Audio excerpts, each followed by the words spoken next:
You're listening to Popcorn and Politics. What's the real deal? Hosted by Audrey Bell Kearney and Derek J. Wilson. Asking the hard-hitting questions you want answers to. From political leaders and political hopefuls from around the world.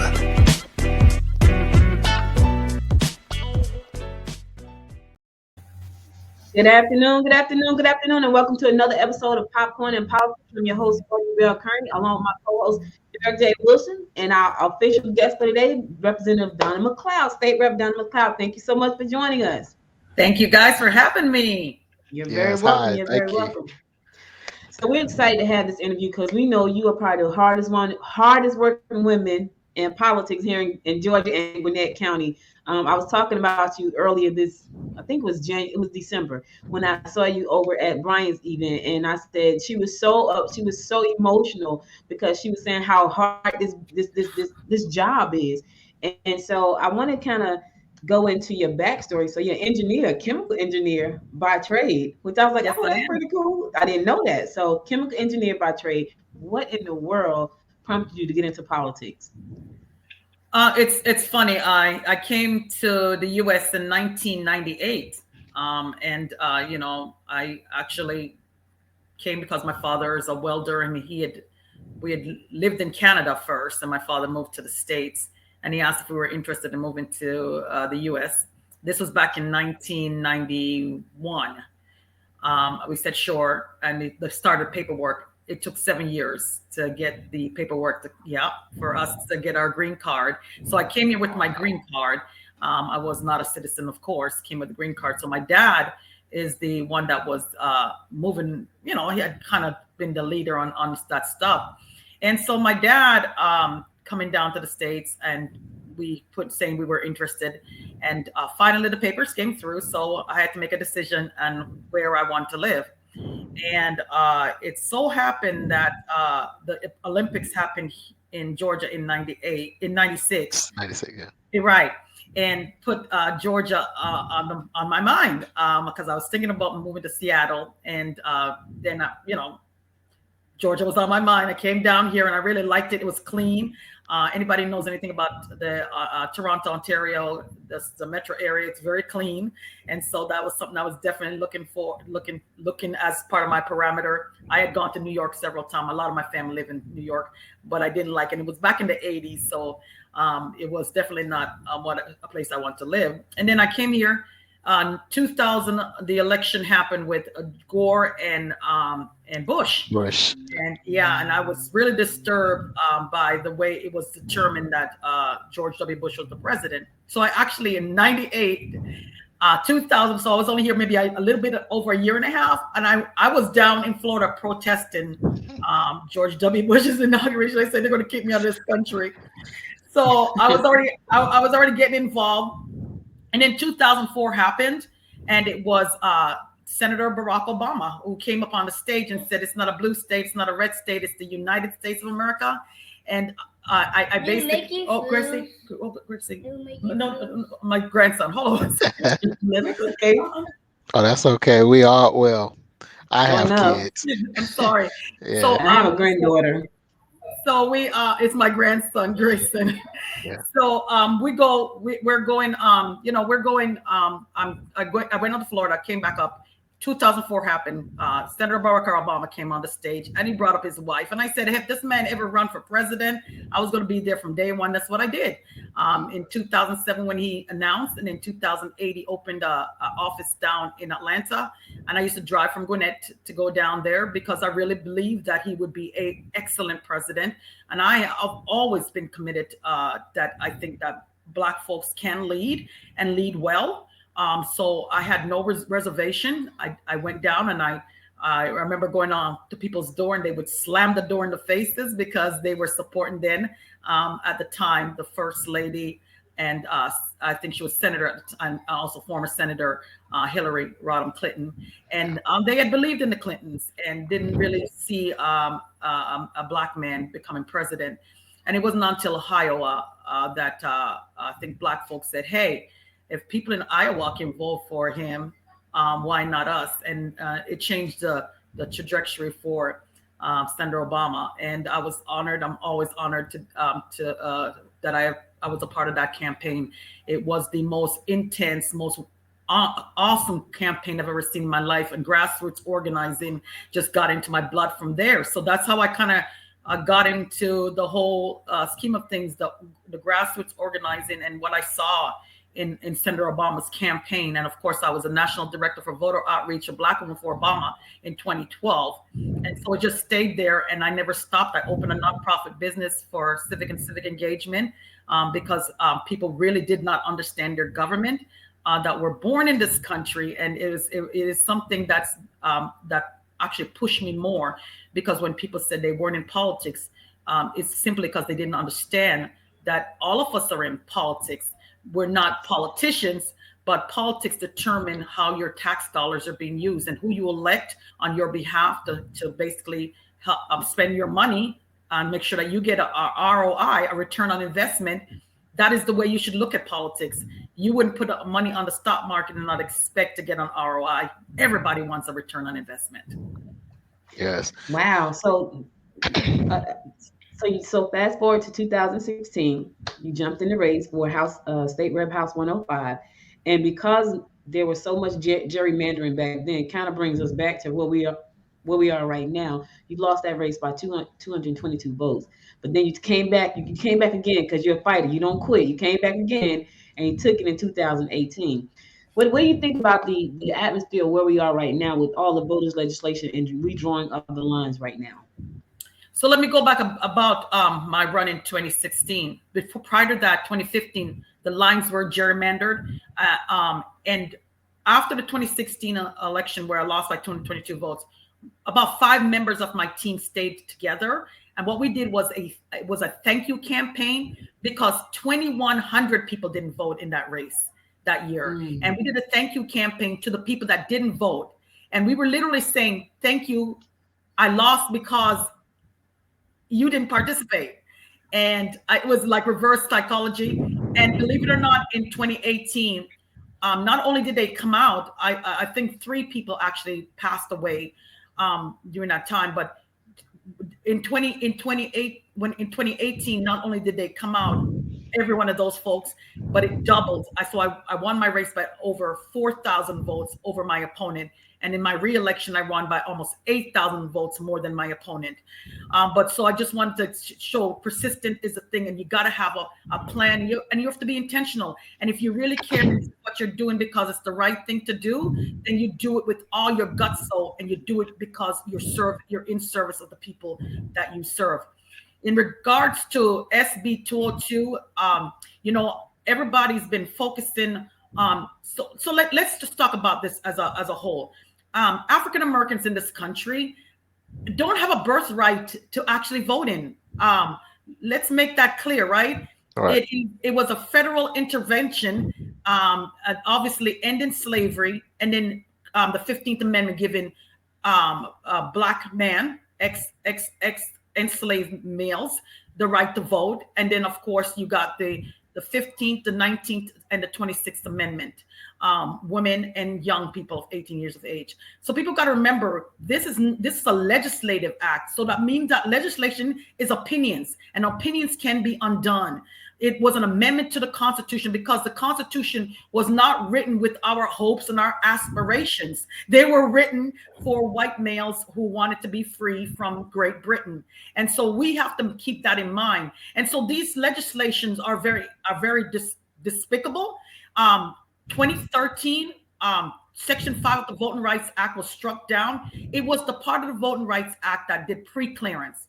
And that's the reason why that's so important, that you understand how important that section was that prior to that, states like Alabama, Georgia, basically were creating laws in their states to say how many jelly beans is in this jar, how many bubbles are on a soap bar, for you to answer those questions before you could even get registered to vote. And so when pre-clearance went, states like Georgia and Alabama decided, oh, it's time. We have got our free paper. Let's do this. So the law that was passed in the state of Georgia, and almost all of it is egregious, telling people you can't give people food and drinks in the line, cutting days of voting. But the most egregious part of it is the subversion part, in which the law sets the board of elections in the state can go to any county and basically take over that board of elections, and they could subvert the vote. They could actually recount it, dismiss other people's votes, say your vote is fraudulent, or say your vote is not good, and then recount it. Remember, Trump had called the Secretary of State Ratzenberger and basically asked him to find him 11,760 votes, I think it was, or 61 votes. Find him votes. If you have 159 counties in Georgia, you can find those. You can find those. And you can be intentional about it. So that's the urgency. That's why there is this urgency of understanding why we have to get these voting bills passed. And really, honestly, African Americans should be given a birthright. Once you are born here, a birthright to the ballot box. All right. And so, as we know that you're very passionate about voting registration, and as we move forward into your future endeavors, could we go back and talk about how many voters have your nonprofit registered here in the state of Georgia, or just in the country, period? Long before anybody was focusing on Gwinnett County, I was busy registering people to vote. Myself and my organizers have registered over 30,000 people. I used to stand at the Walmarts from 10 a.m. to 6 p.m. almost every weekend registering people to vote in this county, in Gwinnett County. And so for me, it's been a labor of love, because I wasn't being paid for this. I wasn't an elected official. At points, I wasn't even a citizen of this country doing all of this. So I think, our involvement, this is a republic. That means that the people have to participate in order for it to work. And that would create the representative democracy when you're voting. So that's why it is connected. The republic needs representation from its citizens. And again, it's a participatory government. So if you don't participate, you're actually letting yourself down and other people around you. I coined a phrase: knowledge is the most powerful thing you give to yourself, but the vote is the most powerful thing we give to each other, because literally we are all in this together, and the elected officials that you put in place use your money so all of us can coexist, and not everything has to be about a profit. And profits are good. Market-driven economy is good too. We like competition. We like to have choice. But remember, you don't want to make a profit on everything. You don't want to have every time you get on the road to drive that somebody's making a profit from it. And that's for paid roads. If you're going to, I guess, toll roads are paid. Roads, right? Yeah. So you don't want to be on a toll road everywhere you go, right? So that's why we all put this money together, so that we can make our lives easier. And that's how people should be looking at their government.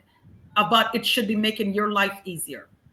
Yeah. So I got a question, Representative McCleod. So the State Bill 202, where are we in that fight? Because I think that a lot of people they still don't understand the severity of what State Bill 202 represents. Where are we in that fight, and what do we need to, what as me and us as citizens, what can we do to help you guys keep fighting and make sure that State Bill disappears?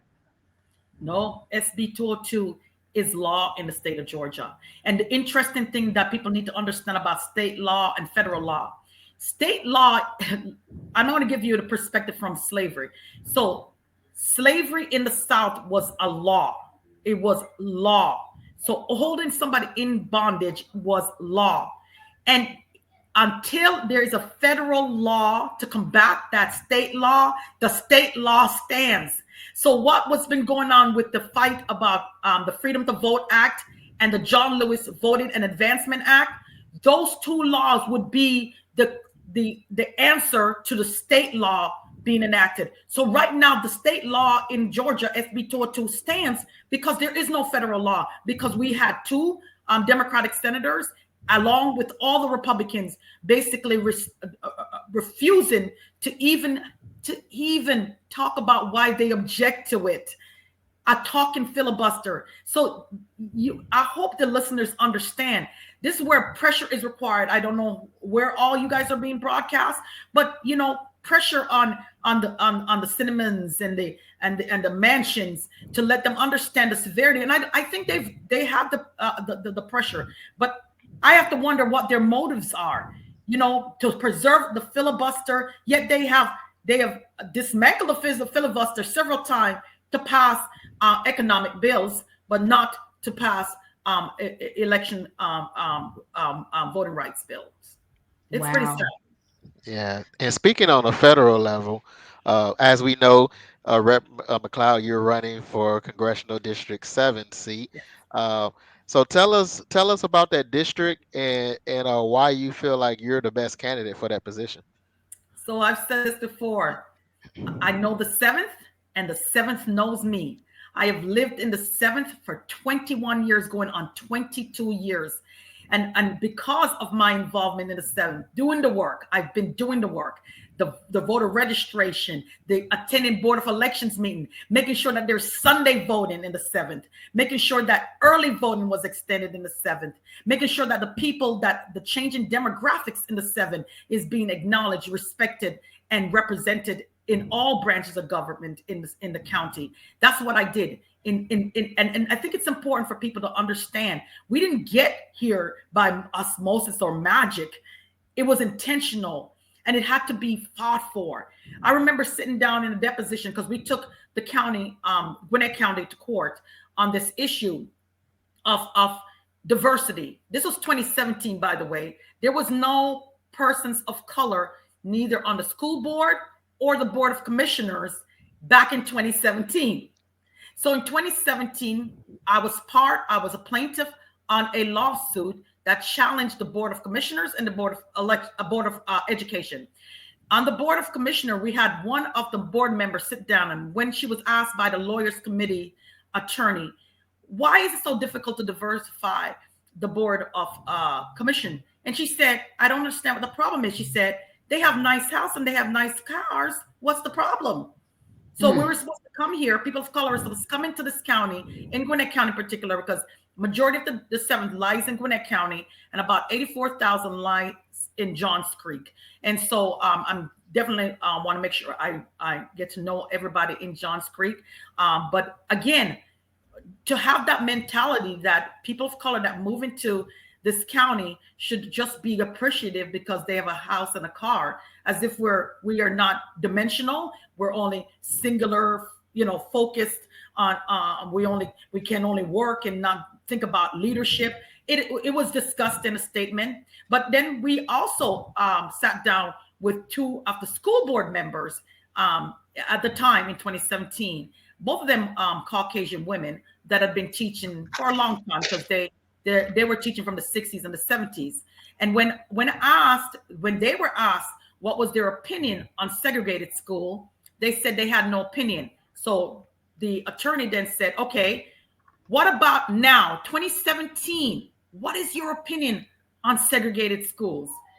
They said they still had no opinion, yet they sat on a school board where 8 out of the 10 students in our school board system are children of color.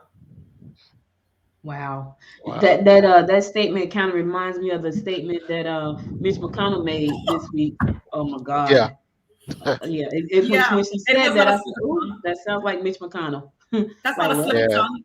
It's not. And I heard it live, and I had that WTF moment because I thought maybe I heard it wrong. Because I didn't know there was a difference between African Americans and Americans. I thought we were all Americans. Apparently there is, to Mitch, because that is the reason why. That's why I said, is there other ulterior motives for the rejection of the Freedom to Vote Act and the John Lewis Voting and Advancement Act? And again, that's not the first time he said something egregious. He's known to do it. And if it's not in your heart, you don't say it. That's just the way we are. Humans, if it's not in your heart, you just don't say it. You don't say it. But it was in his heart, and it's the way he feels, that we're still second class. And he's probably right in some ways, because if we're not having the birthright to voting, then we have a problem in this country. I feel like Joe Manchin was kind of like a sheep in wolf's clothing, because he got the Democratic vote and won the election, and now he's turning his. It seems like he's turning his back on the party and the people, and so it's just sad. I mean, I think 2022. Joe Manchin, some of Joe Manchin makes sense, but some don't. You're either a part of a party and the policies that they present, or you're not. But I understand that he's elected in a state where 80% of those voters voted for Donald Trump. So he is in a bit of a bind. But like you said, there were Democrats that voted for him because they believe that at the core that he believed in the Democratic policies, right? A party is about the policies they stand on. It's not an entity. Because prior to 1965, African Americans voted primarily for the Republican Party. Yes. Because it was the party of Lincoln, and because that's where they felt that they would have the most power economically to make sure they can feed and clothe and put a roof over their family's head. And when they switched party after John Kennedy. JFK and then LBJ. And then LBJ. Yeah. That's where the swing happened with African Americans to the Democratic Party. And those who had the mindset of the old Democratic Party went to the Republican Party. And now it is the mentality that somehow power superiority, white superiority, money, and a dismissal of their African American citizens is the right way to go. And so let's say today was election day and you won. What would be the top two focuses that you would like to bring to DC? Number one, it's got to be voting. You have no other policies without it. Nothing else matters. That is why it's the one right before I was a citizen. I paid $680. And then I had to do the test. I had to study. I actually read the Constitution. And so for me, I had to earn my citizenship. And it was the one right I didn't have as a non-citizen. I could do everything else, but I could not vote. And so for me, voting is paramount, because you're not going to get anything on climate change rectified. You're not going to get anything on education. You're not going to get anything on a woman's right to choice. You're not going to get anything on, the transportation. You're not going to get anything unless you have that right to vote, to vote for a candidate that basically represents your views and your values. It is the most important right. And then the next one, there's no foundation without education. There's none, right? We have to educate our kids. And funding, basically, public school has got to be the nucleus, because that's most place where almost all of our children learn. And our teachers are the ones that touch almost all of us in our lives. They have played a part in our lives all through our life, from our grade kindergarten teacher right up to when we go to college and university. And if you stop at high school, a teacher played a role in how you're going to see the world, how you're going to basically understand what's going on around you in a way that's structural and factual. Right? There's always emotions that get involved in everything else, but education has got to be a part of one of the most important part. We have to stop the school to prison pipeline. So we need to make sure that we have universal pre-K. So we stop that school to prison pipeline. It's unacceptable that we actually prepare jails for our children. What does it say about us as a grown-ups that are responsible for the shaping the future for our kids? We should be ashamed of ourselves. We should be ashamed. Thank you, Jacques Laurent, for your comments. That's right, Donna. Let them know. Yeah, Donna gonna let them know, y'all. Y'all know she gonna let them know. That might be the slogan. Let them know. Okay. I'm just thinking out loud. So go ahead. Oh no, you go. Well, I was just, because we brought you on here. I was telling Audra, I said, well, this interview is twofold, because you are a sitting state rep in the middle of session and, redistricting and all the hoopla, but then you're also a candidate for Congress. And so we're trying to balance both legislative update as well as your campaign. Uh, but I do have, as everyone know, the news is the country is focused on this race because you have two big names in this race. Yes. One person is from another district, and then you have the current seat holder, and so Both of them are not in this in seventh anymore. The current one has been drawn out. And by the way, if anybody wants to support my campaign, please go to donnamccleod.com. That's DONNAMCLEOD. Do not spell cloud. It's pronounced McCleod, but it's MCLEOD.com. yes, and by the way, it's Jock. Yes, hey Jock, I know you. Yeah. Yeah, Jock. Um, but so well, thank you for putting it out there. 'Cause I was gonna ask, with the redistricting and the redrawing of the lines, um, how does that benefit or affect you and your campaign? So the biggest benefit for the current seventh district, the redistricted current seventh congressional district, is that Forsyth County is no longer part of the seventh, and that is the reason why the present Congresswoman sits there now, because of Forsyth County. She made a gamble on two fronts. She expressed herself to be a moderate Democrat. And most of the constituents that I know didn't send her up there to be a moderate Democrat. We sent her up there to fight for what is needed in our district. And that is not what we sent her for. But on the other hand, on the other side of it, she also made a political gamble. She thought that they were going to draw the seventh more into Forsyth County, and they did not. They took out Forsyth and put in a little part of Johns Creek, and the majority of the district is in the in Gwinnett County, which is 600,000 plus people. And so she made a gamble, and she lost. She lost that gamble, and it is important for people to understand that when you're sent to Congress on behalf of the people, that's who you serve. You serve nobody else but the people, and you certainly don't serve your only political aspiration.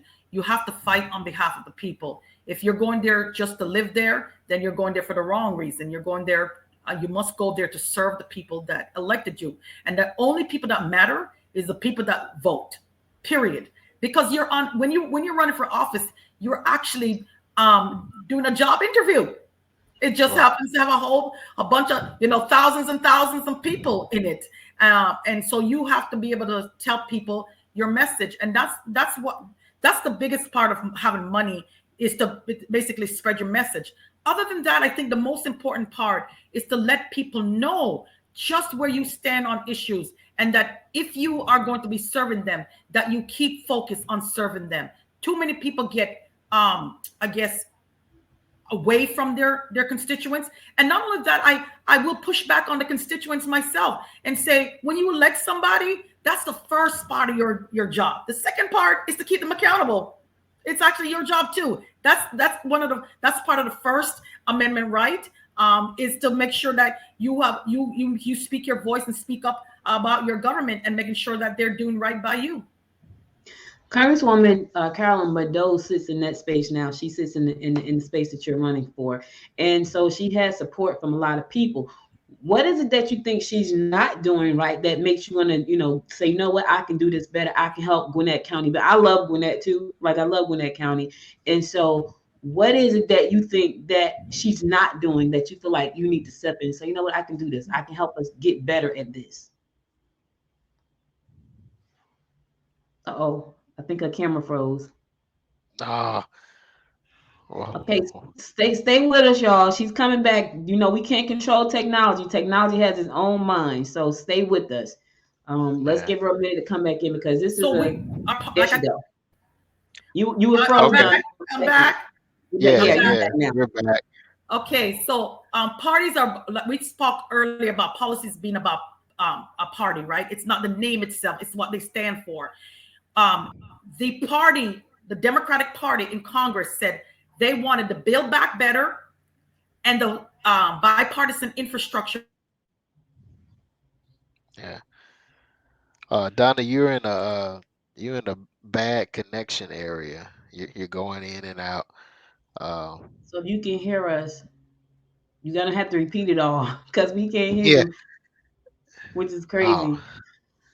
man, man, Okay, it was Yes. getting good too. Can you guys hear me now? Yes, yes, ma'am. You're going in and out. Am I still Yeah. going in and out? you Yeah. sound good, but your video is a little bit blurry. Um, how's that?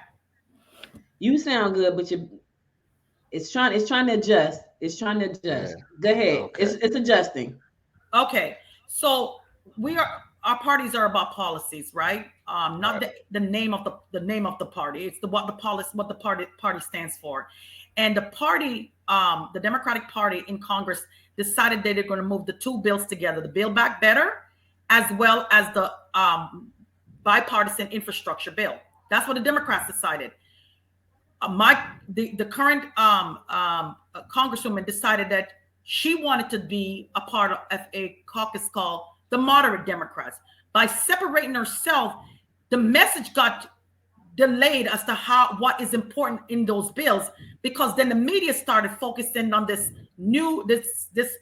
caucus, this small caucus of about 9 Democrats who call themselves a moderate Democrat, and the media started saying the Democratic Party is fractured, right? Then you get off message.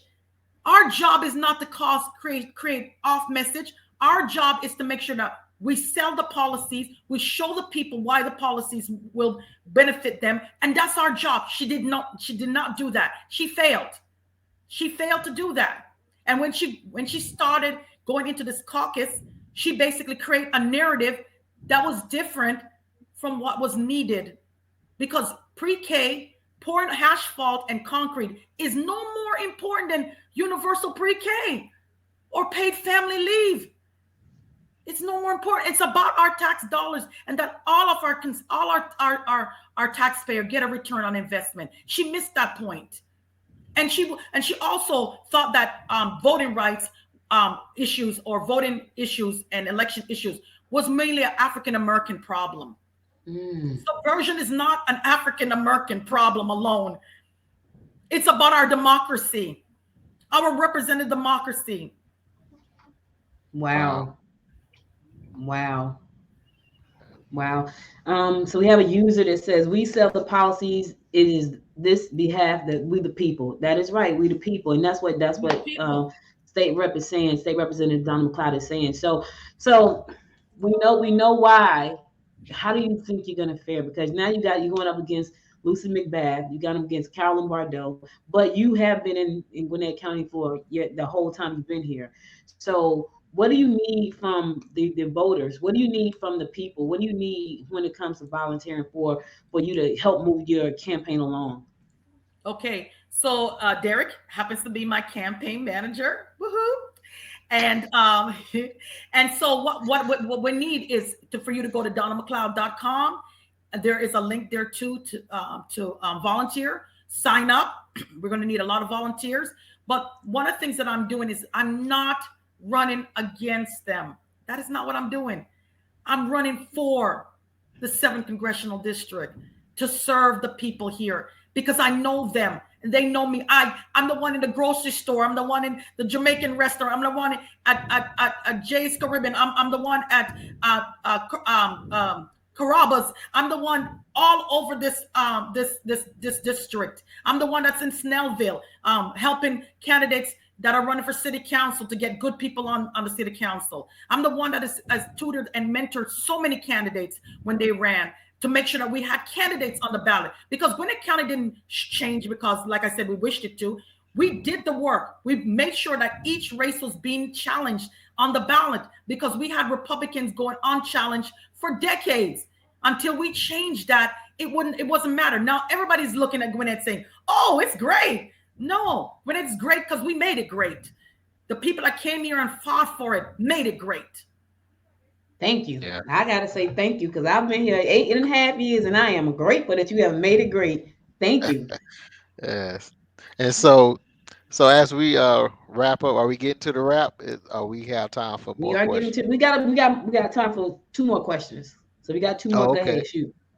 Okay. So, well, no, I was just gonna give you the opportunity. You know, your 2 minutes. That's a long time on the airways. But just give you an opportunity to, make your final. I ain't gonna say plea, but make your final statement as far as how people can But contact you. And Derek, I think she said there was 2 other questions or I something. got one. I got a question, oh, Derek. okay. Oh, okay. Oh, my bad. So Donna, we know where we sit right now with State Bill 202. It's a law here in Georgia. We couldn't get it done in DC. What does that mean right now for the voters? Because I'm sure that a lot of people that are watching this and that will watch it later, because it is live stream right now on Facebook, LinkedIn, YouTube, Roku, American One Radio. It's Twitter. It's live stream and it's recorded, and we syndicate on Apple TV and Amazon Fire TV as well. What can they do? What do we need to be preparing for 2020, 2022? Because right now, if all these rules and regulations are against us, what do we need to be doing? Do we need to have certain IDs? Do we need to have, what do we need to be doing so we can still win these elections that are very important to us despite these laws that have been passed? So, okay, first of all, know your polling location. Go to mvp.sos.ga.gov. Familiarize yourself with your districts. Make sure that you are listening out any kind of form that you can that are being presented in your community. Get involved. It is important for you to still participate in this representative democracy. We cannot be deterred because, again, we might not have the tools we need to stop SB 2 because it's already law. But I'm hoping that President Biden can also do some executive orders that could combat some of this stuff. Like I said, the most important part of the SB 202, or the most egregious part of it, is the subversion part. That is what really bothers me the most, because after everything is counted, somebody can object. And there's another part of it too, where anyone can object to your vote, can say, I just don't think Donna's vote was valid. I want to hold her vote up. And so you can have challenges to your vote as well. And so I think part of that is understanding what's inside the bill. Make sure you vote properly. Make sure you got all your information needed to vote, right? You have everything that you need. In the state of Georgia, to vote in person, you will need an ID. In fact, now the absentee ballot will require that you put your driver's license, or I think it's your social security number. Please, if you can, please use your driver's license. I prefer you to use your driver's license rather than, but folks that are older, it's not that easy because a lot of them aren't driving anymore. So you need a government issued ID. So driver's license. If you're a tribal person like Indian, you can use that. You can use your passport as well. So those are the IDs you need. Be familiar with your polling location, early voting dates and time, and get your vote in. Still the same thing that we've been pushing. Still do the same things. Read instructions to anything that you might have, especially like if you're voting absentee. Make sure you read the instruction. Complete your application before. In the state of Georgia, it's required that you fill out an application to vote, to get an absentee ballot sent to your home. So make sure you read all the instructions. Know your candidates. Do some work. I know that we're busy a lot, but it's worth it because we are managing a whole lot of money. In the state of Georgia, it's $30 billion worth of your money that we're managing. And a lot of that came this time around, I think it's about 3 or 4 billion came directly from the Biden administration to the state of Georgia. So again, the Biden administration is doing what they're supposed to do. It's sad that people aren't understanding just how government works and what is actually being done and who it's being done by. And so at the end of the day, you are the government. There is no one that can take credit for your tax dollars.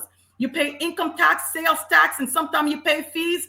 That all contributes to the foundation of our government. You are the government. It's a government of the people, by the people, and for the people. You've got to believe you are the most important ingredient, or else you will allow other people to take you where you don't need to go.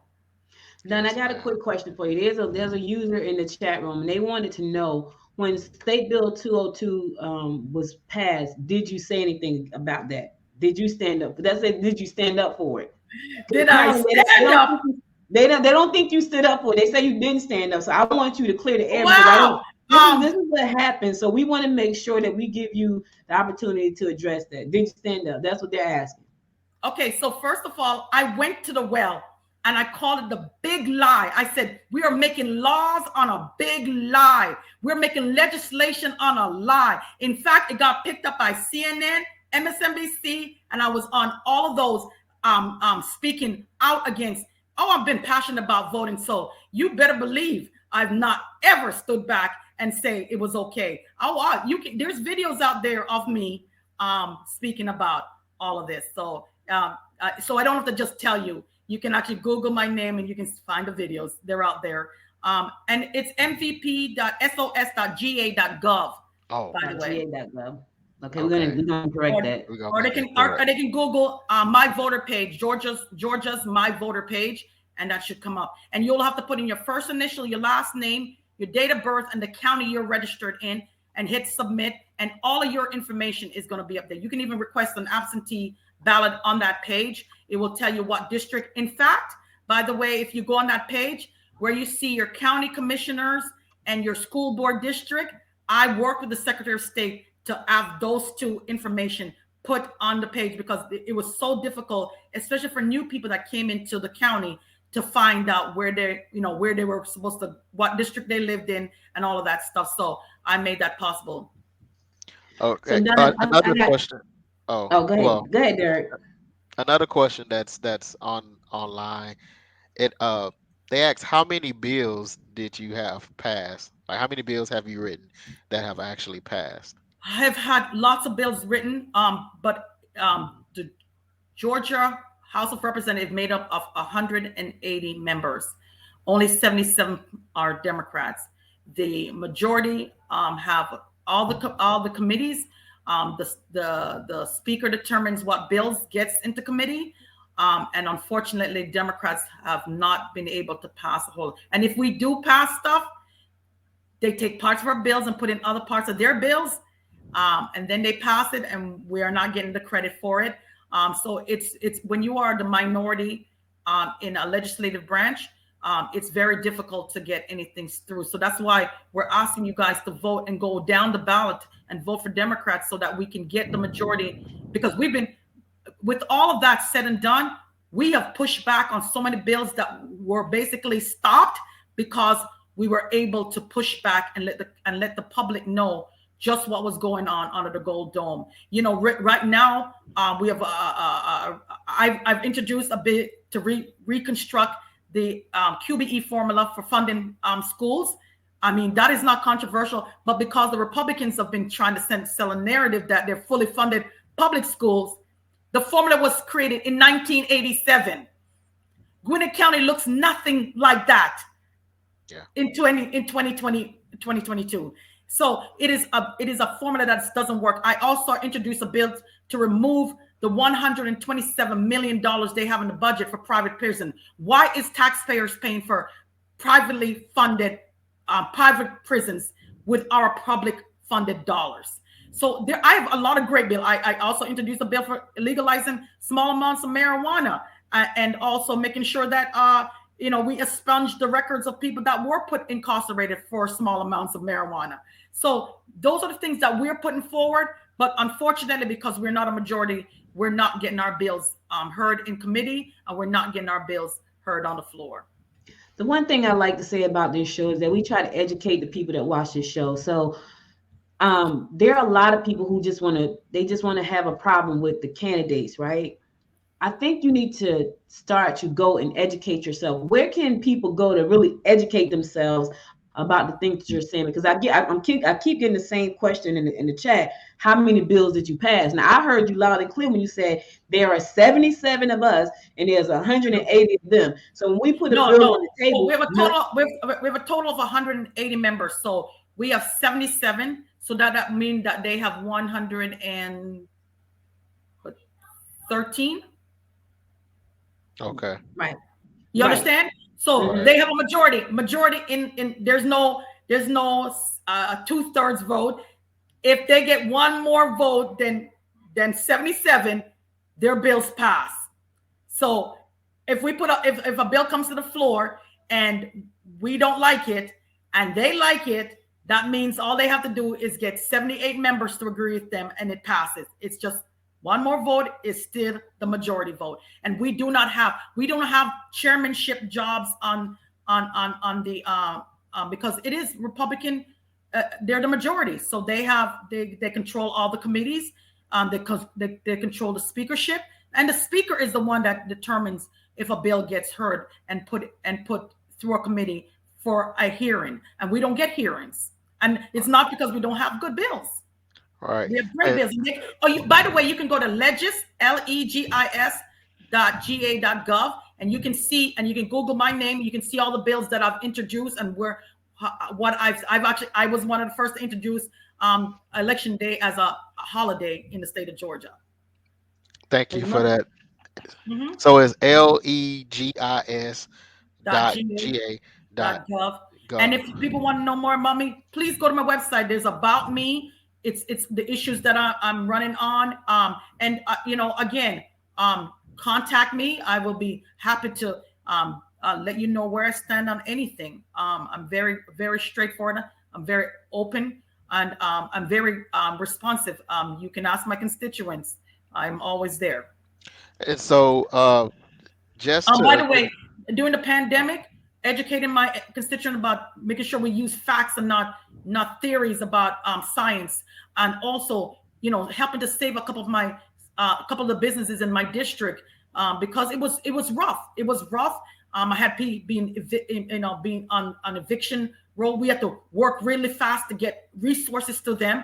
We had an issue with the Department of Labor, who was not responsive to the people. All of this stuff fell on our legislative folks. Plate this. The last 2 years been really, really rough on legislators that care. Let me just say that. So let me answer this question one more time, because there's a user here. They say you didn't answer the question. She said that she has not been able to get bills passed, not just her, the Democratic Party, because they are the minority, which means it's not that she's not trying to pass the bill, is that the Democratic Party is a minority. So if they are minority, which means they have no control over what gets passed, then nothing can get passed. I think people tend to take a lot of this stuff personal, and it's not personal. But here's the thing. I try to educate myself as much as possible about what's going on in our community and in the United States as a whole. And so I think for a lot of people, go find out what's important to you, and then go back to your legislators and say, this is important to me, and then see what they have to say. Because I think that's where the problem comes in. There's a lot of stuff going around social media, just a lot. It's content everywhere. Listen, you're watching this show right now in about 12 different places live. So you're getting bombarded every day with a lot of information. Go to the legislature. If you got something that's personal to you that you feel like your legislative is not handling, then talk to that person.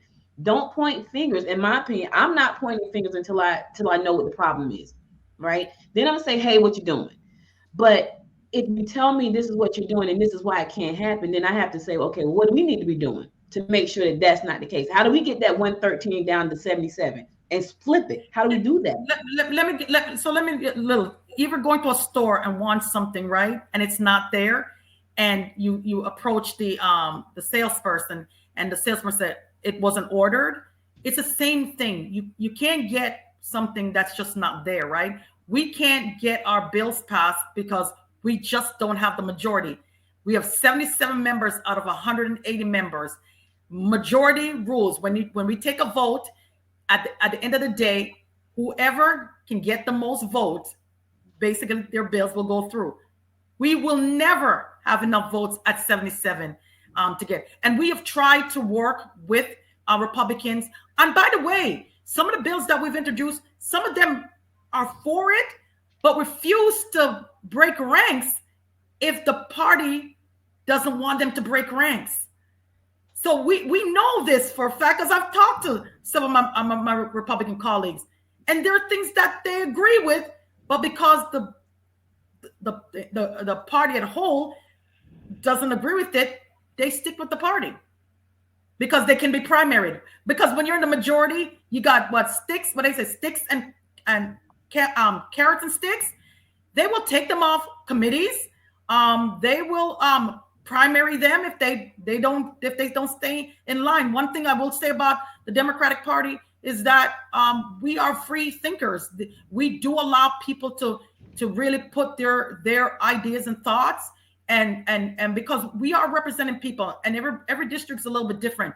In the south of Georgia, they might be more concerned about Wi-Fi because they don't have it. While we're up here in the metro area, we can get online. Other than my problem earlier with the freezing, but we take it for granted that everybody has the same access. So we're in a body where there are people representing all parts of the state with different needs, and we have to respect those needs as well. You know, Okay. there. Well. Hold Go on. ahead. Go Let me ahead. comment directly to Miss Annette Jackson, who is commenting on our LinkedIn page. Um, so the your comment about not being able to get bills passed because failed to work with the other side. Uh, that Audrey cut me off if I'm as out of line, but that just displays the ignorance that you have when it come down to how government works. Because to say that the minority party didn't get any bills passed because they refused to work with the other side, it just doesn't make sense. The majority party in the U.S. Congress right now is the Democratic Party. Well, they can't get the Voters Rights Act passed because the Republicans are refusing to work with the Democrats. So, um, Won't even do it. oh, Won't even have a talking filibuster to at least explain why they're objecting. right. So it takes two to tango. I mean, it's just like that old adjective where someone said, "Well, how come I haven't heard from you? How come you haven't called?" When you can pick up the phone and call as well. So to accuse the minority party of not trying to work with the other side is ridiculous. And so what this platform is not for is not well, to even make it more specific. You said you're talking about Georgia. When Georgia House and Senate is being ran and led by the Republican Party, the governor is Republican, the whole system is majority Yes. Republican. Uh, when and where is there an opportunity for a Democrat to put in a bill and then work with a Republican if majority of the Republicans won't even allow you to even have that conversation in the first place? So And it's not just it's also all the constitutional officers in the state of Georgia are Republicans. a So Republican. so all policies are being that we see in the state of Georgia is being driven by Republicans. And so, but as I was saying, this platform is what we're not going to do is we're not going to attack our guests that comes on this platform. We can all have difference of opinions, but we're not going to bombard our comment section with just continue attacking our guest who is answering the questions and providing explanation. This is not Fox News, and so we're not going to go that route. Uh, but we do thank you for your comments, and we're gonna move on from that. That's all I had to say about that because it's getting to the point where it's getting ridiculous. Yeah, and that was why I said, how do people go out and learn stuff? Because I feel like a lot of times it's a lot of hearsay, and it's not a lot of people really going out and listening and learning about these things. It's like, well, this and that. Go and learn, and then come back. Yeah, there's You there's know, there's facts out there if you want to learn. I'm not apologizing for ensuring that I put bills forward. As far as working with Republicans, we talk to Republicans, but when it comes down to whether they are going to work with you, is based on their party. It's not individual anymore. They literally do not want to upset the leadership in the party. They will they will vote almost systematically with the party. And even as a legislator, I've talked to plenty of Republicans, and we get along. Some of us get along, so it's got nothing to do with that. It's about what they see as the way for them to win, and that's how they basically do legislation. Yes. And the question what you should ask is, or what you should go research is, how many of these bills that have become law that didn't have not one Democrat support because Yes. they refuse to speak with the Democrats. So I mean, I've seen a whole lot of reds as in no votes on the screen, and based on what Representative McCleod said, if it's 77 Democrats, I've counted just about 77 no's on several bills, and I want to say that SB 202 was definitely one of those bills that they did what they could. I mean, but if you're in a two-door coupe running against an 18-wheeler playing chicken, either the two-door coupe gonna get out the way or the 18-wheeler gonna run you over, and Let, that's let, what. let me say something, Derek. I want to give everyone a kind of an idea. So in Gwinnett County, Democrats have the majority elected official here. So our delegation is mostly Democrats, but the state as a whole has more Republicans. We, as a delegation, we are allowed to introduce local legislation. We introduced some legislation last session for the county chair, increase their salary, and for restructuring the board of elections. Normally, a local bill goes on the local calendar, so you could have Bibb County, Clayton County, White County. A whole bunch of different counties could put everything on that bill, and we usually just vote the bill up or down. And normally we work together. And by the way, to the person who said that, if you look at a majority of the bills that pass that are Republican driven, Democrats have supported. If it's good bills, we've supported them probably 90% of the time. So it's not like Democrats are just trying to obstruct Republicans. We vote with them when the bills are good, and that's 90% of the time. And that she can check for herself. But at the end of the day, this particular local bill, the Republicans removed the Gwinnett part of it off that bill and put it as a general bill and have all the Republicans in the body vote our bill down. That has never happened before. Wow. So wow. I just want people to get a good scope of that. Wow.